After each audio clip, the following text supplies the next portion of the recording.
ভোররাতে তাহাজ্জুদের নামাজ পড়া অবস্থাতেই মৃত্যুর কোলে ঢলে পড়ে হাফিজিয়া মাদ্রাসার এক ছাত্র।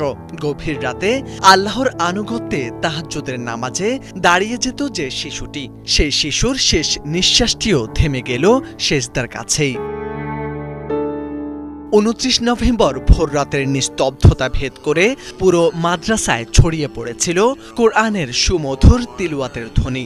ঠিক সেই সময় রাত 4:30টার দিকে তাহাজ্জুদের নামাজে সেজদায় ছিলেন মাত্র 12 বছর বয়সী হেফজ বিভাগের ছাত্র মোহাম্মদ আকরাম।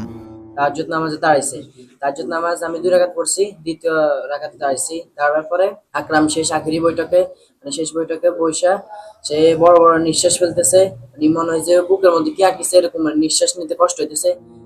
নিয়মিত রাতের নফল ইবাদত ছিল তার অভ্যাস, কিন্তু নামাজের শেষ পর্যায়ে সেজদায় শেষ বৈঠকে তাশাহুদ পড়া অবস্থায় হঠাৎই অসুস্থ হয়ে পড়ে এই কোমলমতি শিক্ষার্থী। তার সাথের নামাজরত অন্য শিক্ষার্থীরা বিষয়টি বুঝতে পেরে তার কাছে এগিয়ে যায়। বৈঠকে তাশাহুদ পড়া অবস্থায় সহপাঠীরা তাকে ধরতেই তাদের কোলে ঢলে পড়ে আকরাম। শুরুতে সবাই স্বাভাবিক মনে করলেও ধীরে ধীরে বুঝতে পারেন তার অবস্থা ক্রমেই অবনতি হচ্ছে। সঙ্গে সঙ্গে কয়েকজন মিলে কোলে তুলে নিয়ে যান হুজুরের কাছে। এরপর শিক্ষক সহ ডাক্তারের কাছে নিলে জানতে পারেন মিনিট কয়েক ব্যবধানে নীরবে কোনো হইচই ছাড়াই মৃত্যুর কোলে ঢলে পড়ে আকরাম।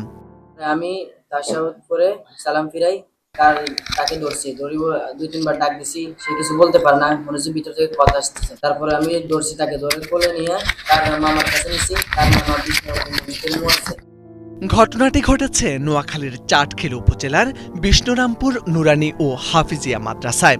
আকরাম লক্ষ্মীপুর জেলার কমলনগর উপজেলার মিজানুর রহমানের একমাত্র ছেলে। মাত্র 1 বছর আগে কোরআনে হাফেজ হওয়ার স্বপ্ন নিয়ে ভর্তি হয়েছিল এই মাদ্রাসায়।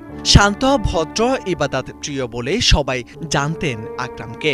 তাদের চোখের সামনেই মারা যায় আকরাম। আমি তাহাজ্জুদ নামাজে দাঁড়াতাম, হিসাব করে দেখি কি যে আকরাম হোসেন বুড়ি হান্নানের কোলে তো পড়ে গেছে। পরে হান্নান আমার কাছে কি যে আব্দুল্লাহ জলদি গিয়া পানি লয়ে 1 গ্লাস পানি লওয়ার পরে পানি খাওয়াইছে, কিন্তু পানি খাইতে পারে না। 30 নভেম্বর সকালেই মাদ্রাসা প্রাঙ্গণে প্রথম জানাজা অনুষ্ঠিত হয়। সহপাঠীদের কান্নায় ভারী হয়ে ওঠে পুরো পরিবেশ। এ যেন সবার চোখের সামনেই হারিয়ে যাওয়া এক নক্ষত্র। জানাজার পর আকরামের মরদেহ তার পরিবার লক্ষ্মীপুরে নিয়ে যায় এবং সেখানেই তাকে দাফন করা হয়। সালাম ফিরে বলতেছে, আকরাম তোমার কি হয়েছে, তুমি এভাবে করতেছো কেন? তখন আর বাচ্চাটা শব্দ করতে পারে না, আওয়াজ করতে পারে না, জোরে জোরে নিঃশ্বাস ফালাইতেছে।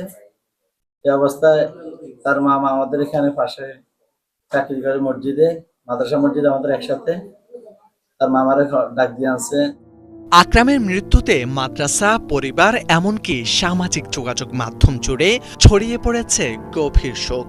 আকরামের চলে যাওয়ায় যেন হারিয়ে গেল এক ইবাদতপ্রিয় নিষ্পাপ আত্মা, যে স্বপ্ন দেখেছিল একদিন পুরো কোরআন হৃদয়ে ধারণ করার। মোরশেদা আলম, বাংলা ভিশন।